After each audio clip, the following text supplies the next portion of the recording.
함께 받을 말씀 제가 봉독해 드립니다. 오늘 말씀 창세기 11장 27절에서 12장 9절까지의 말씀입니다. 신약성경 14면, 구약성경 14면, 창세기 11장 27절에서 12장 9절까지의 말씀입니다. 다 찾으신 줄 알고 제가 봉독에 올리겠습니다. 데라의 조건은 이러하니라. 데라는 아브람과 나홀과 하란을 낳고 하란은 롯을 낳았으며 하란은 그 아비 데라보다 먼저 고향 갈대아인의 우르에서 죽었더라.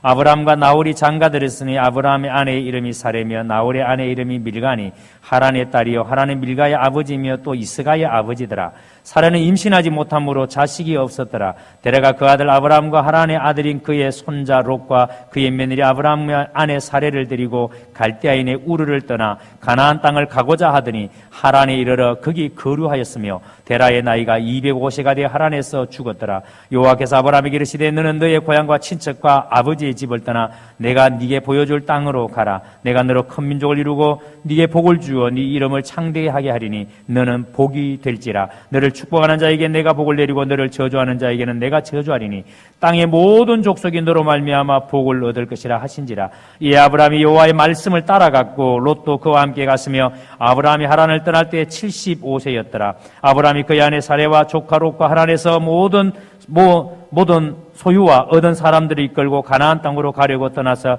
마침내 가나안 땅에 들어갔더라. 아브람이 그 땅을 지나 세겜 땅에 모래 상수리 나무 이르리 그때 가나안 사람이 그 땅에 거주하였더라. 여호와께서 아브람에게 나타나 이르시되 내가 이 땅을 내 자손에게 주리라 하신지라. 자기에게 나타나신 여호와께 그가 그곳에서 제단을 쌓고 거기서 베델 동쪽 산으로 옮겨 장막을 치니 서쪽은 베델이요 동쪽은 아이라. 그가 그곳에서 여호와께 제단을 쌓고 여호와의 이름을 부르니 점점 남방으로 옮겨갔더라. 아멘. 말씀에 큰 은혜 되시기를 바랍니다. 이 시간 우리 할렐루야 성가대에서 나의 눈을 들리라 제목으로 하나님께 찬양드리겠습니다.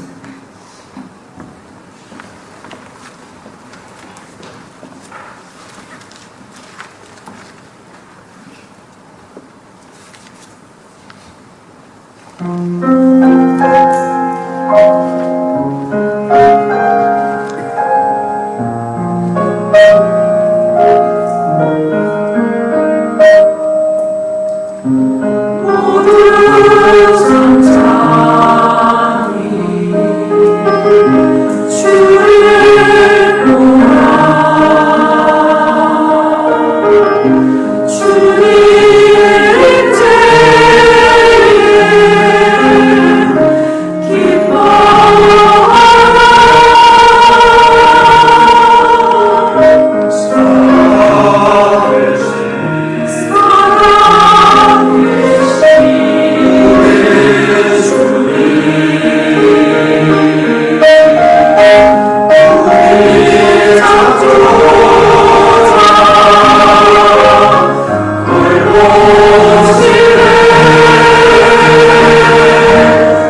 큰 은혜 주시기를 주의 이름으로 축복합니다.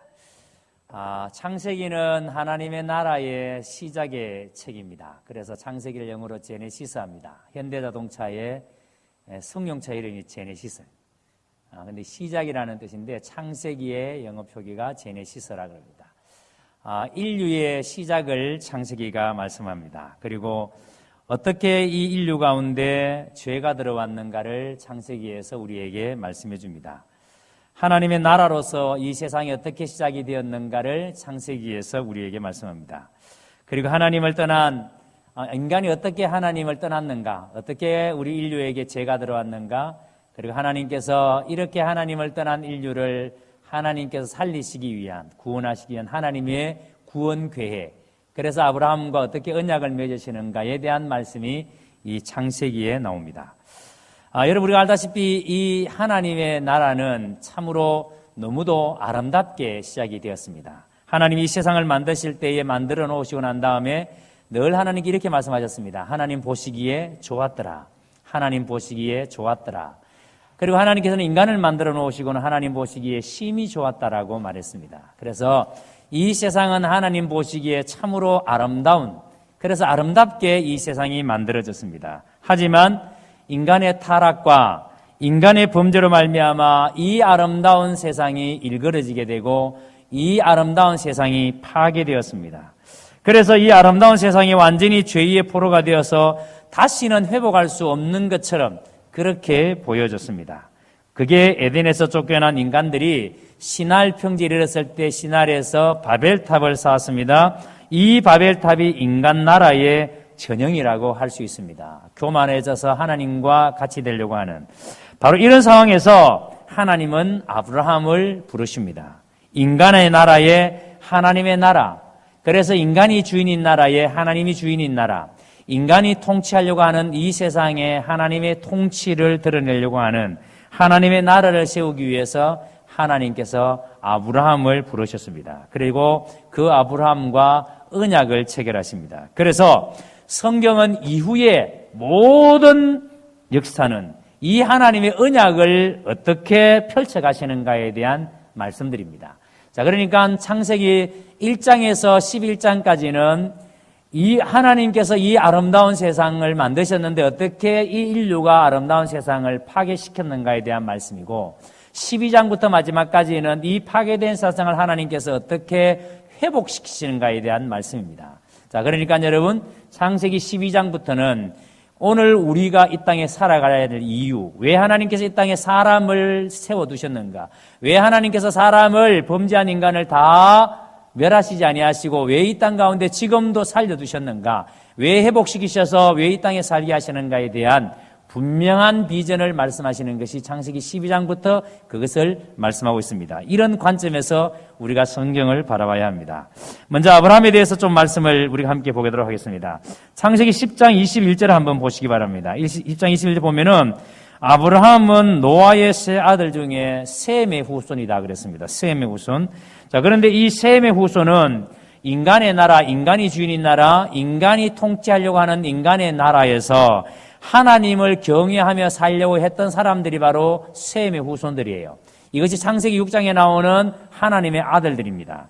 자, 그런데 이 인간의 나라에서 하나님을 경외하지 않는 사람들, 그래서 바벨탑을 쌓는 사람들이 있었습니다. 하나님의 뜻을 거역하며 인간의 나라에서 인간이 통치하려고 하는, 인간이 주인인 나라에서 살려고 하는 그 사람들이 있습니다. 이들이 창세기 6장에 나오는 사람의 딸들입니다. 그래서 이 인간의 나라에 있는 사람의 딸들은 당시 벽돌이라는 아주 찬란한 문화를 만들어서 이 벽돌로 바벨탑을 쌓아서 하나님께 도전합니다. 그래서 여러분, 이 바벨탑은 자신의 이름을 온 세상에 나타내고 싶었기 때문에, 자신의 이름을 드러내고 싶었기 때문에, 그래서 여러분, 인간의 나라의 특징, 이 세상의 나라의 특징이 뭐냐면 자기를 드러내는 겁니다. 내가 얼마나 괜찮은 사람인가, 대단한 사람인가를 드러내는 나라, 이게 여러분 인간의 나라의 특징입니다. 그래서 이들은 흩어짐을 면하기 위해서 이렇게 바벨탑을 쌓은 것입니다. 자, 그런데 이 셈의 7대손, 그러니까 셈으로부터 7대에 이르러서 7대손 가운데 누가 태어나는가 하면 데라라는 사람이 태어납니다. 여러분, 이 데라가에 대해서 11장 24절에서 26절을 보십시오. 데라의 아버지가 누굽니까? 나홀입니다. 그런데 이 데라에게는 세 아들이 있는데 아브람과 나홀과 하란이라는 세 아들이 있습니다. 근데 이 데라와 그의 가족은 갈대아 우르라는 곳에 살았습니다. 여러분, 우리가 여기서 알아야 될 게 있습니다. 이 당시에 이 셈의 7대 손인 데라가 그의 가족들, 이 데라가 살았던 이 갈대아 우르, 그러니까 아브라함이 살았던 이 갈대아 우르라는 곳이 어떤 곳인지를 우리가 좀 잘 알고 넘어가야 합니다. 아브라함 당시의 세속 역사는 수메르 문명의 아주 고도로 발달된, 최고로 발달된 인류 최초의 문명이 여러분 수메르 문명이에요. 그런데 인류 최초의 문명이 고도로 발달된 도시가 어디냐면 바로 여러분 이 갈대아 우르입니다. 여러분 이 수메르 문명이 가장 융성한 때가 BC 3000년경입니다. 이 시기를 역사학자들은 세 시기로 구분해서 이야기를 합니다. 초기는 왕조 시대라 그래서 BC 2900년에서 2350년까지를 초기 왕조 시대로 봅니다. 그 다음에 BC 2350년에서 2150년까지를 아카드 왕조 시대라고 이렇게 봅니다. 그리고 BC 2150년에서 2000년까지를 우르 왕조다, 이렇게 우르 왕조 시대라 이렇게 부릅니다. 그런데 아브라함이 어느 시대 사람이냐면 바로 이 세 번째 시기인 우르 왕조 시대에 아브라함이 살았습니다. 당시 말씀드린 것처럼 이 수메르라는 이 문명은 세계 최고의 문명을 가지고 있었습니다. 그래서 수메르의 최고의 도시국가가 되냐면 바로 우르, 성경에는 갈대아 우르 이렇게 나옵니다. 여러분 지금은 나라가 대한민국 아니면 뭐 미국 이렇게 뭐 나누어져 있습니다만은 이때 고대 사회에는 도시국가, 대구로 이렇게 한국으로 말하면 대구라는 여러분 이 작은 땅 요 도시 하나가 하나의 국가로서의 역할을 감당했는 거죠. 이 당시에 최고의 강력한 문명을 가진 힘을 가진 도시국가가 바로 갈대아 우르라는 거예요. 그러니까 수메르 문명의 최고의 빛을 발했던 국가가 바로 이 갈대아 우르입니다. 이걸 어떻게 알 수 있는가 하면은 이 고고학자들이 고고학 발굴을 하는 데에 이 지역에서 이게 지금 터키 남부 지역이거든요. 근데 이 지역에서 지구라트라는 성전이 발견이 되어집니다. 성전이. 그러니까 이 지구라트라는 성전을 발견되어지는데 이 지구라트라는 성전이 발견되어지고 여기서 많은 유물들이 발견되어지는데 그 유물들을 연구를 조사를 해보니까 이것이 무려 여러분 지금부터 4, 5천 년 전의 문화고 그 문화가 바로 수메르 문명이에요. 그런데 너무나 놀라운 게 이 당시의 수메르 문명이 여러분 인류 최초, 그러니까 인류 최초라는 말이 수식어가 붙일 수 있는 게 무려 여러분 130개가 넘어요.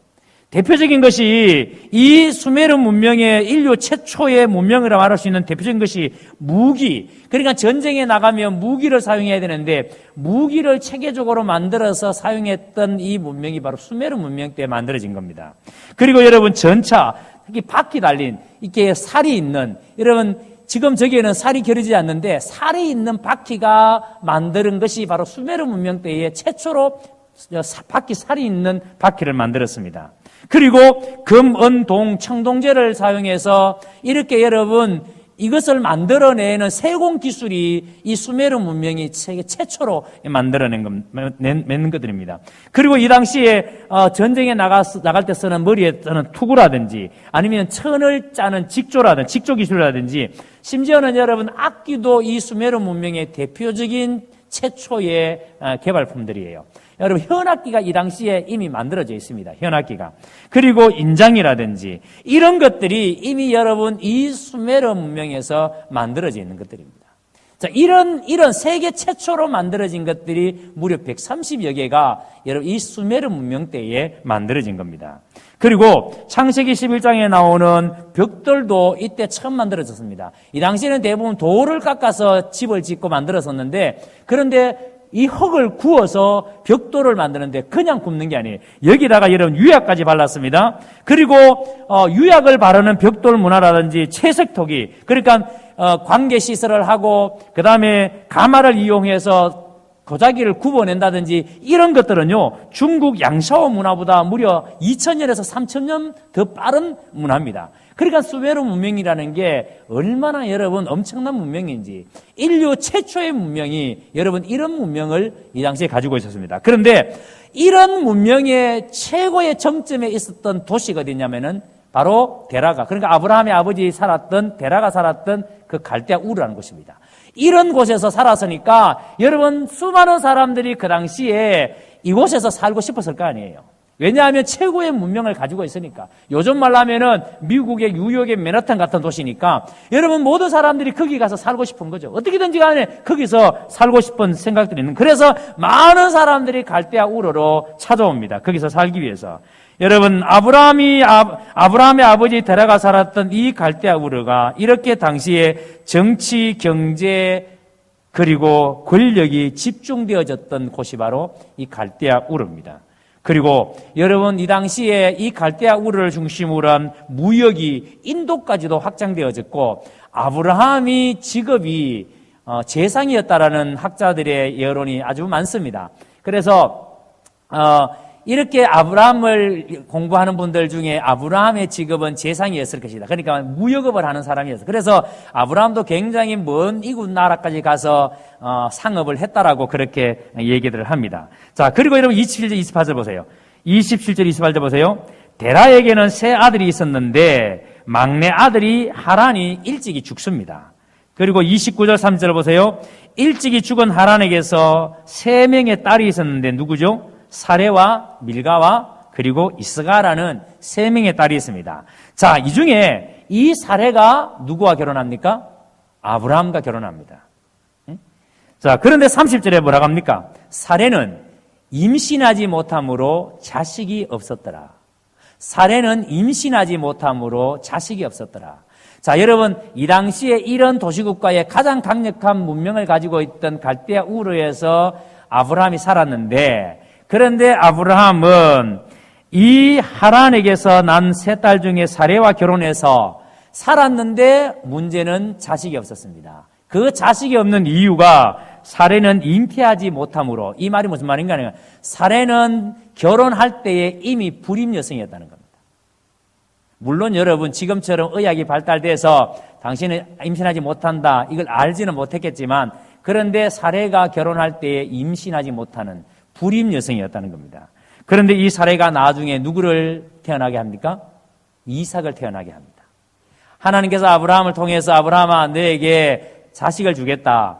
그래서 여러분 하나님께서 천사를 통해서 사레에게 내 몸에서 아들이 있을 것이다 했을 때 사레가 비웃었다 그랬어요. 왜 사레가 비웃었습니까? 내가 경수가 끊어진 지 이미 오랜데 내 나이에 무슨 아기를 낳겠는가. 근데 여러분 경수가 끊어진 게 문제가 아니고 이미 사레는 아이를 낳지 못하는 불임 여성이었습니다. 자, 그런데 여러분 하나님께서는 이 사례를 통해서 그래서 아이를 낳지 못하는 이 여성을 통해서 누가 태어나게 했다? 하나님이 약속하셨던 이삭이 태어나게 했다. 여러분 이게 무슨 의미인지를 아셔야 됩니다. 그리고 여러분 이 이삭의 후손 가운데 여러분 누가 태어납니까? 예수님이 태어납니다. 근데 예수님이 어떻게 태어납니까? 동정녀의 몸에서 태어납니다. 여러분 남자가 아닌 동정녀의 몸에서 처녀의 몸에서 예수님이 태어나십니다. 여러분 하나님께서는 당신의 구원의 경륜을 위해서 철저하게 당신의 방법대로 인간이 안 된다는 거 인간이 도저히 상상할 수 없는 그래서 여러분 이미 불임 여성이었던 이 사례를 통해서 그리고 처녀인 동정녀인 마리아를 통해서 하나님의 구속 경륜을 이루어가고 계시는 것을 보십시오. 하나님은 철저하게 당신의 방법대로 이끌어 가시는 것을. 자, 그리고 31절을 다시 봅니다. 여기 보시면 아브라함의 아버지 데라와 그의 가족은 갈대아 우르를 떠나서 가나안 땅으로 가고자 했습니다. 잘 보셔야 됩니다. 여러분 아브라함이 가고자 했던 것이 아니라 아버지 데라가 이 갈대아 우르를 떠나고자 했습니다. 여러분 세계 최대의 문명국 그리고 최대 정점에 다다랐던 그 도시에서 가나안 땅으로 가고자 했습니다. 왜일까요? 자, 그리고 여러분 보세요. 이렇게 데라가 그의 가족을 데리고 갈대아 우르를 떠나고자 가나안 땅을 가고자 했습니다. 그런데 12장 1절에 제가 읽겠습니다. 12장 1절에 보십시오. 여호와께서 아브라함에게 이르시되 너는 너의 고향과 친척과 아버지의 집을 떠나 내가 네게 보여줄 땅으로 가라. 하나님께서 아브라함에게 메시지를 줍니다. 지금 여러분 데라가 갈대아 우르를 떠날 때 하란으로 올 때에는 하나님의 음성을 듣고 온 게 아니에요. 데라는 자식 가족들을 데리고 하란을 올 때 그냥 데라가 가나안으로 가기 위해서 하란을 온 겁니다. 그런데 지금 하나님께서는 아브라함에게 어디에 있는? 하란에 있는 아브라함에게 하나님이 말씀하십니다. 여러분, 그 당시에 하나님을 믿는 일이 보편적인 일이 아니에요. 왜냐하면 앞에서 말씀드린 것처럼 아브라함은 누구의 후손이다? 셈의 후손입니다. 셈은 여러분 인간의 나라에서 하나님을 경외하며 믿음으로 살려고 했던 경건한 자손입니다. 그런데 이미 여러분 이때 데라가 셈의 7대손임에도 불구하고 이미 이 당시에는 셈의 후손들도 전부 다 인간의 나라에서 사람의 딸들의 아름다움에 빠져서 그래서 사람의 나라에서 사람들이 사는 방식으로 살던 시대예요. 그러니까 모든 사람들이 다 하나님을 배신하고 하나님을 거역하고 인간의 아름다움에 빠져서 살던 그런 시대에 아무도 하나님을 찾지 않는 하나님을 경외하지 않는 그런 시대에 여러분 이렇게 하나님을 믿는 일은 절대 보편적인 일이 아니죠. 그런 시대에 하나님께서 데라의 아들 아브라함에게 하나님이 말씀해 주십니다. 하나님께서 이 아브라함에게 너는 너의 고향과 친척과 아버지의 집을 떠나 내가 네게 보여줄 땅으로 가라 라고 말씀합니다. 여러분, 자기가 살던 곳입니다. 자신에게 익숙한 곳입니다. 그런데 이런 곳을 여러분 떠나는 것은 정말 쉬운 일이 아니에요. 여러분들도 특별한 일이 아니면 지금 살고 있는 곳에서 더 살고 싶을 거예요. 여러분들이 만약에 돈이 많아서 그래서 더 환경이 좋은 곳으로 아이들에게 더 교육적인 여건이 좋은 곳으로 가고 싶은 욕심이 있을 수는 있습니다. 그런데 사람들은 본능적으로 자기가 살던 곳에 그냥 살고 싶어 합니다. 지금 우리나라를 가만히 보면은요, 우리나라 인구가 한 5,200만 정도가 되는데 수도권에 사는 인구가 2,800만 정도가 된대요. 그러니까 서울, 경기, 인천에 사는 인구가 2,800만. 여러분 절반이 넘습니다. 여러분 이 땅덩어리 안에서 지금 인구의 절반 이상이 수도권에 삽니다. 자, 그러니까 생각해 보세요. 지방에 사는 사람들이 더 좋은 환경을 따라서 수도권으로 서울로 갈 수는 있어요. 그러니까 여러분 나는 서울 가서 한번 해봐야 되겠다. 거기에 가서 뭔가 일을 한번 해봐야 되겠다. 이런 여러분 야망을 가지고 갈 수는 있어요. 그런데 서울에 살던 사람이 시골로 내려올 수 있다? 이건 여러분 특별한 계기가 없으면 잘 못 내려오죠. 내려오려고 하지 않을 것입니다. 그런데 여러분 지금 앞에서 말씀드린 것처럼 당시에 아브라함이 살던 이 갈대아 우르는 여러분 가장 문명이 발달했던 지금으로 말하면 뉴욕과 같은 그런 도시에서 여러분 아프리카 어느 곳으로 가라면은 가고 싶겠습니까? 자, 그래서 문화의 중심지를 쉽게 떠날 수 없었을 것입니다. 그런데 지금 하나님께서는 너는 너의 고향과 친척과 아버지의 집을 떠나 내가 내게 보여줄 땅으로 가라. 내가 내게 보여줄 땅으로 가라. 여러분 2절과 3절 다시 보세요. 하나님은 아브라함에게 떠나라고 말씀하신 다음에 여러분 이 말씀에 순종하면 네가 그래서 네가 너의 고향과 너의 친척과 너의 아버지 집을 떠나면 그런 하나님께서 너에게 복을 주신다라고 말씀하십니다. 여러분 하나님께서 아브라함에게 네가 내 말을 듣고 순종하면 내가 너에게 복을 준다. 너는 복을 받게 될 것이다. 여러분 이때 아브라함은 아버지 데라와 함께 하란에 있을 때입니다.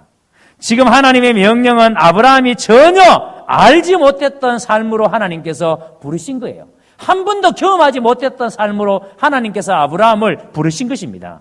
여기 보시면 하나님께서 아브라함에게 너의 땅, 너의 친척들, 너의 아버지 집입니다. 너의 땅, 너의 친척, 너의 아버지. 나와 가장 익숙하고 내가 가장 애지중지하고 내가 가장 귀하게 여기고 이거 없으면 안 된다고 생각하는 내 땅과 나의 친척과 나의 아버지 집입니다. 우리는 다 여기에 매여 살지 않습니까? 그런데 하나님께서 여기를 떠나래요. 네가 여기를 떠나면 내가 너에게 복을 줄 것이다. 땅과 친척과 고향을 떠나면 여러분 이 말을 자세히 보면은 땅, 고향, 친척이 여러분 이게 그냥 여러분 하나님 하신 말씀이 아니에요. 쉬운 것부터입니다. 여러분 떠날 수 있는 쉬운 것부터 떠나는 거예요. 그래서 땅을 떠나고 친척을 떠나고 고향을 떠나는 거. 상대적으로 쉬운 것부터 떠나는 겁니다. 이렇게 아브라함의 말씀에 순종하여 떠나면 하나님께서 아브라함에게 4가지를 너에게 주겠다라고 말합니다. 첫째가 뭐예요? 자손에 대한 약속입니다. 자손에 너로 큰 민족을 이루어 내게 복을 주어 큰 민족을 이루어. 그 다음에 2번째는 땅에 대한 약속입니다. 그 다음에 3번째가 이름의 영향력에 대한 약속입니다. 내 이름을 창대케 하리니. 그 다음에 4번째가 네가 복을 빌면 네가 축복하는 자에게 내가 축복하고 네가 저주하는 자에게 내가 저주하리니. 축복과 저주에 대한 약속입니다. 자, 여러분 잘 생각해 보세요. 사람들은 대부분 떠나기보다는 안주하기를 좋아합니다. 부득불 떠나야 되는 상황이 있으니까 떠나지, 그렇지 않으면 사람들은 잘 떠나려고 하지 않습니다. 그런데 하나님은 지금 네가 떠나라라고 말합니다. 네가 익숙해져 있는, 네가 너무나도 애지중지하는 땅을 떠나고 친척을 떠나고 아버지 집을 떠나라고, 고향을 떠나라고. 여러분, 이 떠난다는 것은 그냥 여러분 단순하게 이사 간다는 말이 아니에요. 여러분, 우리가 그냥 이사를 해도 너무나 어려운 일이잖아요. 저도 가만히 한번 생각해 보니까 이사를 너무너무 많이 했어요. 제가 언젠가 한번 제 주민등록 등본을 떼보니까 초본입니까? 다 등본이죠. 다 나오는 거. 내가 어디에 이사했는지 여백이 없어요. 얼마나 이사를 많은지 한 11번 한 것 같아요. 여러분, 단순하게 이건 이사하는 게 아니에요. 이건 하나님의 말씀에 대한 순종입니다.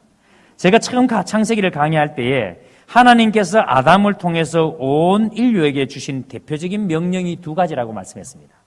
하나님께서 우리 인류에게 주신 대표적인 명령, 그러니까 하나님이 이 세상을 이렇게 아름답게 만들어 놓으시고 아담과 하와를 통하여서 하나님께서 대표적인 명령 2가지를 했습니다. 하나가 뭡니까? 창세기 1장 28절에 온 인류가 땅에 충만하고 번성하여 땅을 하나님의 뜻 안에서 잘 다스리는 겁니다.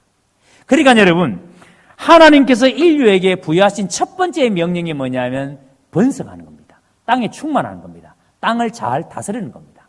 이게 여러분, 우리 인간이, 인류가 이 세상에서 해야 될 가장 중요한 첫 번째 명령이에요. 여러분, 지금 보세요. 이 명령을 우리가 잘하지 못하니까 우리 때문에 땅이 실험합니다. 여러분, 인간이 잘못하니까 바다가 실험하고요. 바다 속에 있는 물고기들이 고통을 당하고요. 산의 짐승들이 다 고통을 당하고요. 여러분, 땅이 실험을 합니다. 왜요? 우리 때문에.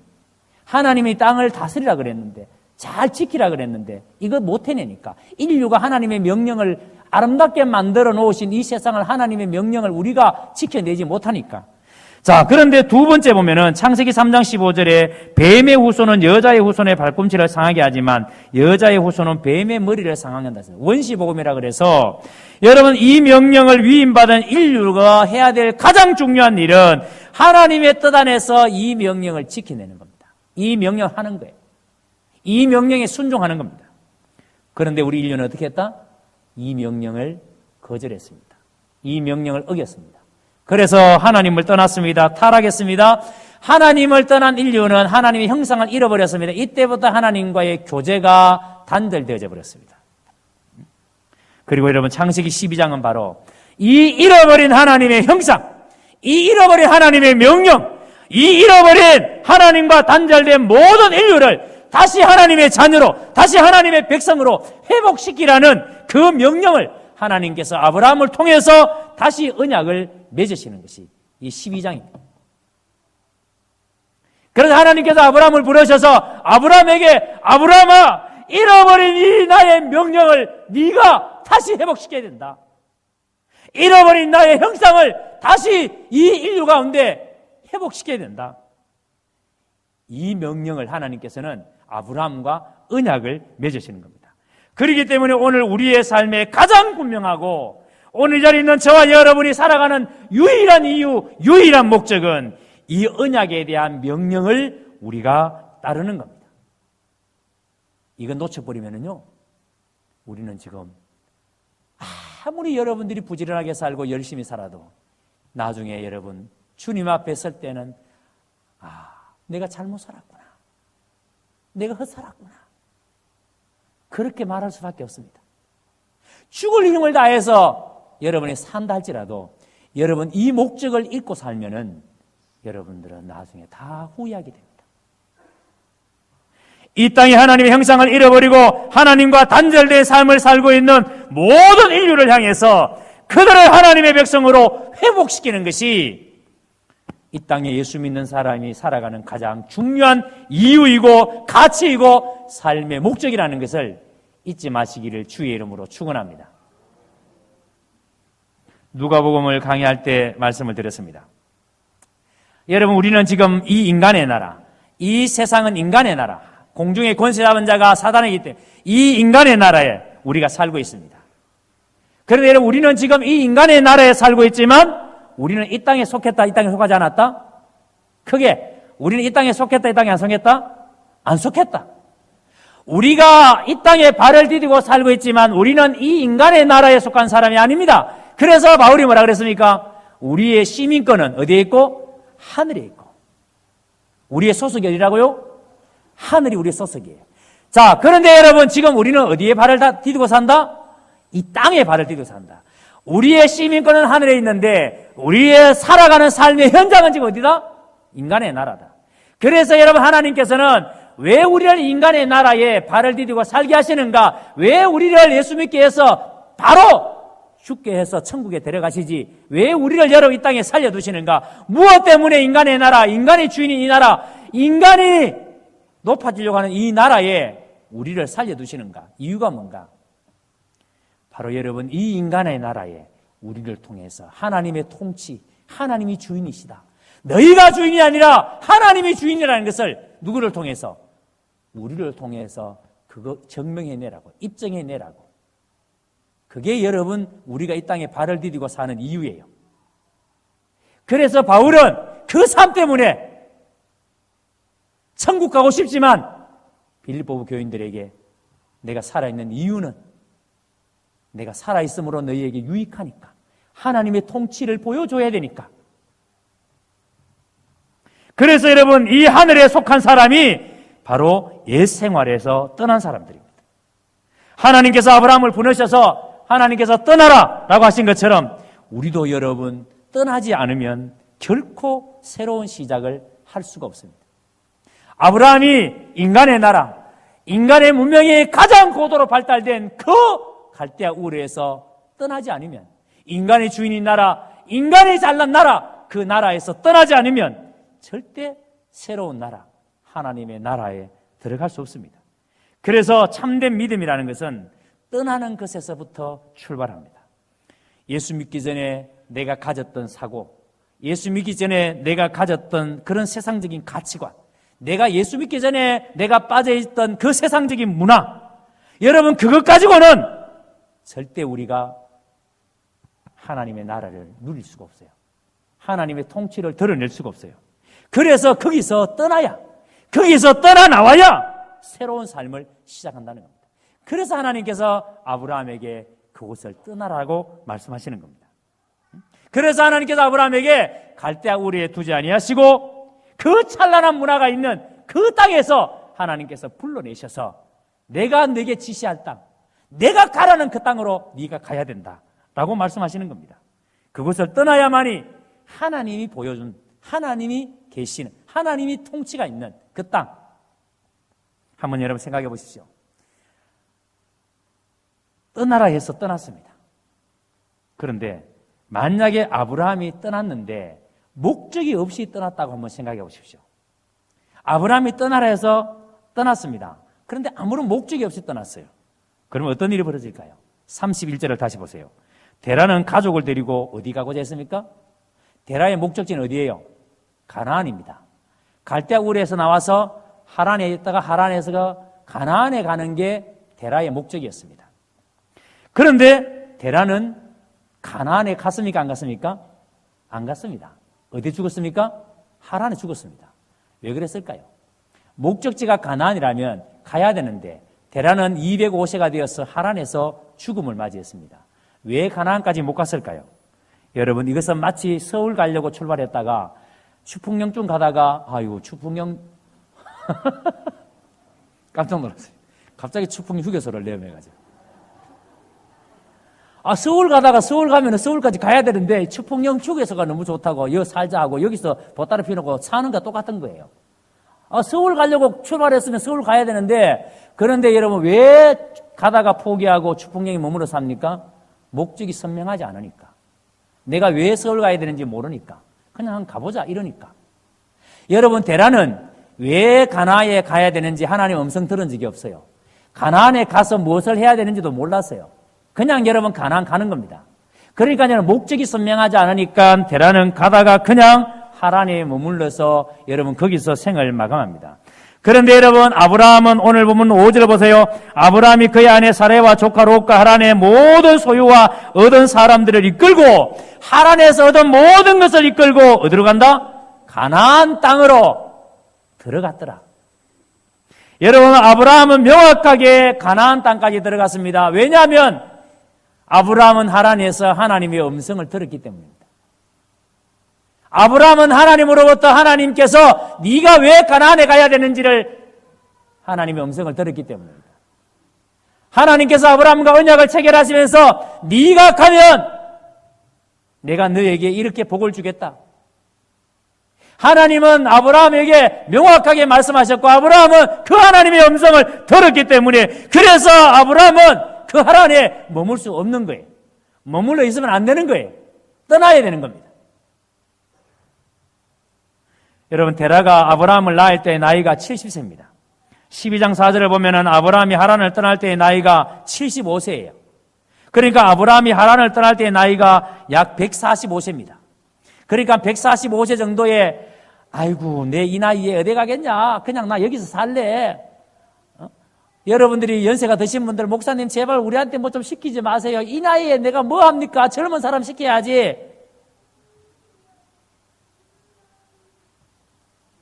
왜 여러분 그런 일을 젊은 사람 시키라 그래요? 그래서 여러분 지금 데라는 자기가 나이가 있으니까 이제 뭐 자꾸 하자 그럽니까? 그냥 여기 머물러 있지. 그래서 나 안 갈란다. 그래서 여러분 이 데라는 이 하란에 머물러 있다가 거기서 죽음을 맞이하지만 그러나 아브라함은 부인과 조카 롯을 데리고 가나안 땅에 들어갑니다. 무엇을 느끼십니까? 비전을 가진 사람과 비전을 가지지 못한 사람, 하나님의 음성을 들은 사람과 하나님의 음성을 듣지 못한 사람이 명확하게 구분이 됩니다. 하나님의 음성을 들은 사람은 어떤 일이 있어도 목적지에 갑니다.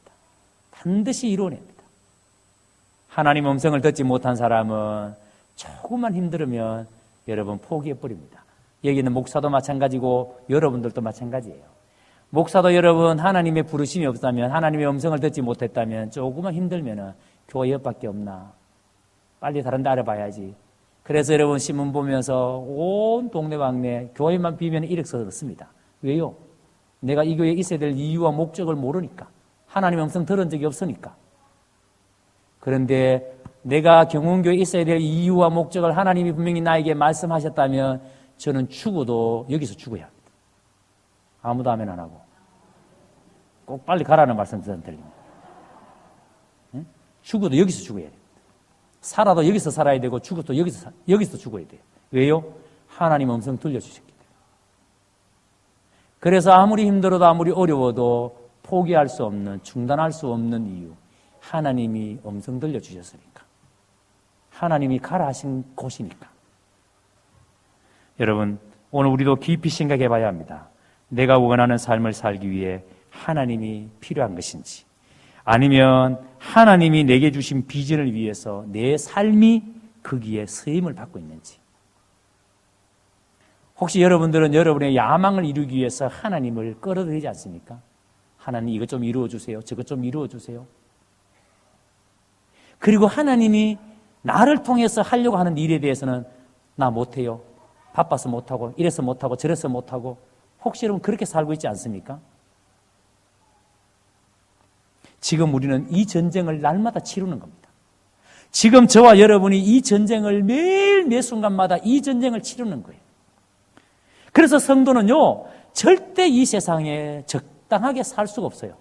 대충 어영부영 그렇게 살 수가 없어요. 꼭 여러분 그냥 여러분 차지도 아니하고 덥지도 아니하고 여러분 이런 식으로 살 수가 없다 이 말이에요. 그래서 내가 직업을 가진 이유가 뭔지, 왜 하나님께서 나에게 이런 일을 하게 하시는지, 왜 하나님이 나에게 결혼하게 하시는지, 왜 하나님께서 내가 이 여자와 이 남자와 살게 하시는지, 왜 나에게 하나님께서 이런 일을 하게 하시는지 하나님의 음성, 하나님의 계획 아는 사람은 어떻게 여러분 어영부영 살겠습니까? 어떻게 가정이 여러분 대충대충 살아갈 수 있겠어요? 그러나 하나님의 계획을 알지 못하면, 이 하나님의 음성을 듣지 못하면 결국은 여러분 후에는 비참한 결과를 초래합니다. 그러므로 여러분이 가고 있는 길은 진정으로 하나님이 원하시는 길, 내가 하나님 음성 듣고 하나님이 가라 하신 길이 맞는가? 이거 여러분 확인해야죠. 이거 여러분 생각해야죠. 나중에 가고 난 다음에 아이고 여기가 아닌가요? 돌아갈 수도 없어요. 너는 본토 친척 아비의 집을 떠나 내가 네게 지시할 땅으로 가라는 이 명령을 듣고 아브라함은 이때부터 믿음의 여행을 시작합니다. 여러분, 우리의 인생에서 가장 위험한 것은 바로 도중하차입니다. 잠깐 쉬어야 될 일을 영원한 것처럼 여기고 가는 목적을 잃어버리고 변경하는 것. 이것이 바로 데라와 아브라함의 차이입니다. 그런데 참 안타까운 것은 많은 사람들이 지금 데라와 같이 살고 있다는 거예요. 데라와 같이 살다가 데라와 같이 죽는다는 거예요. 데라는 하나님이 원하는 곳에 가지도 못하고 도중하차했습니다. 여러분, 그래서 우리의 옛 사람이 죽지 않는 한 절대로 새 사람이 시작되지 않습니다. 우리의 과거가 단절되지 않는 한 미래는 절대 시작될 수가 없습니다. 마치 여러분 죽지 않으면서, 내가 죽음을 경험하지 않으면서 부활을 경험하게 해달라고 하는 것과 같습니다. 부활은 내가 죽는 것을 경험해야, 내가 죽어야 다시 사는 것을 경험합니다. 그런데 많은 사람들이 자기는 죽지 않으면서 여전히 여러분 자존심을 세우고 여전히 여러분 옛 사람의 모습 그대로 가지고 있으면서 하나님, 나 부활을 경험하고 싶습니다. 나 새로운 삶 경험하고 싶습니다. 이렇게 말합니다. 여러분이 진짜 새로운 삶을 경험하기를 원하신다면 내가 먼저 죽어야 되죠. 그러므로 나는 지금 이 세상 나라에서 하나님의 나라로 나온 사람이 맞는가? 여러분, 세상 나라는 어떤 나라예요? 사람이 주인인 나라가 세상 나라예요. 여러분, 사람이 주인인 나라는 사람이 왕노릇하는 나라입니다. 그래서 여러분, 세상 나라는 가진 사람이 못 가진 사람을 업신여기고, 가진 사람이 못 가진 사람을 함부로 대하고, 배운 사람이 못 배운 사람을 함부로 대하고, 힘 있는 사람이 힘 없는 사람을 업신여기고 저주하는 게 그게 세상 나라의 특징이에요. 그래서 여러분, 온통 세상 나라는 하나님, 이 인간의 나라는 자기가 잘난 맛에, 그게 세상 나라예요. 그런데 하나님의 나라는 어떤 나라입니까? 하나님이 주인인 나라는 가진 사람이 못 가진 사람을 위해서 기꺼이 가진 것을 내어놓는 나라. 배운 사람이 못 배운 사람을 위해서 기꺼이 자기의 배운 것을 내어놓는 사람. 강한 사람이 약한 사람을 위해서 기꺼이 자기의 힘을 약한 사람을 위해서 쓰는 사람. 그런 나라가 하나님이 주인인 나라예요. 하나님이 아브라함을 부르신 이유가 바로 이 인간의 나라에 이런 하나님의 나라를 세우라고, 하나님의 나라를 회복시키라고 하나님께서 아브라함을 그 인간의 나라에서, 그 갈대아 우르에서 불러내신 겁니다. 아멘. 그렇다면 여러분의 이 인간의 나라에서 나오셨습니까? 여러분, 이 인간의 나라에서 여러분들이 떠나셨습니까? 이 인간의 나라를 떠나야 우리가 하나님의 나라를 경험할 수 있습니다. 그래서 하나님의 나라 사람이 세상 나라 사람들에게 복이 되게 할 수 있습니다. 하나님이 아브라함에게 네가 복이 될지라, 너는 복이 될지라, 바로 그 말이에요. 우리가 세상 나라를 떠나야, 우리가 인간의 나라를 떠나야, 그래야 여러분 우리가 세상 나라의 복이 됩니다. 여러분, 이것을 보여주는 게 그게 예배예요. 아, 우리가 세상 나라를 떠났구나, 내가 이제 더 이상 인간의 나라에 속한 사람이 아니구나, 그거 보여주는 게 그게 예배예요. 오늘 여러분들이 이 예배를 통해서 내가 세상에 속한 것이 아니라 내가 하나님께 속했고, 내가 발을 땅에 디디고 살지만 내가 하늘나라의 시민권이 있다는 걸 확인하는 시간이 이 예배예요. 왜요? 우리가 이 예배 시간에 우리가 하나님 앞에 하나님의 통치를, 하나님이 주인이시고 누가 예배를 받아야 될 분인지, 누가 세상을 만드셨고 누가 세상의 주인인지, 누가 진짜 높임을 받아야 될 분인지를 이 예배 가운데 우리가 입증하는 겁니다. 영과 진실로, 영과 진리로 하나님께 예배드림으로 그것을 입증해내는 겁니다. 그래서 하나님이 주인이십니다. 하나님이 이 세상의 주인이시고 하나님이 이 세상을 만드셨고 하나님이 우리 모든 것의 주인이십니다. 그것을 여러분 확인하는 시간이 이 예배입니다. 그런데 여러분, 우리가 예배를 함부로 드려요? 우리가 예배를 대충 드려요? 우리가 예배를 여러분 어영부영 드려요? 예배를 마지못해서 그저 한번 와줄까? 이렇게 참석해요? 어림도 없는 말씀입니다. 어떻게 여러분 예배를 그렇게 드릴 수 있어요? 그래서 바울은 로마 교인들에게 내가 모든 자비하심으로 너희를 권한다. 너희 몸을 하나님이 기뻐하시는 거룩한 산 제물로 드려라. 이것이 하나님이 기뻐하시는 영적 예배입니다. 뭐가 예배라고요? 우리의 삶을 드리는 것이. 그것이 예배라고. 그래서 그 예배자가 이 세대, 이 인간의 나라를 본받지 아니하고 늘 마음을 새롭게 해서 변화를 받아서, 그래서 하나님의 선하시고 온전하시고 기뻐하시는 뜻이 무엇인지를 분별하며 살아낼 때에 인간의 나라에 하나님의 통치가 일어나는 겁니다. 아멘.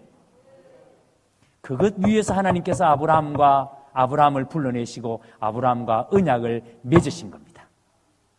그리고 그 일을 지금도 하나님께서는 우리를 통해서 바로 우리를 이 세상의 나라, 인간의 나라에서 불러내셔서 오늘 우리를 예수 믿게 하시는 이유가, 오늘 이렇게 오늘도 주일날 주님 앞에 나와서 예배드리게 하시는 이유가 이 인간의 나라에서 우리를 불러내셔서 이 인간의 나라에 우리가 세상의 축복의 통로가 되고 우리가 세상에 복이 되어서 이 인간이 다스리는 이 인간의 나라에 하나님의 통치를 드러내라고 하나님 우리를 여기에 세워놓으신 겁니다. 아멘. 여러분, 우리가 이 삶이 이게 그리스도인의 삶이에요. 이거 못 살아내면 우리는 마지막 순간에 내 잘못 살아서, 내 헛살아서 이렇게 갑니다.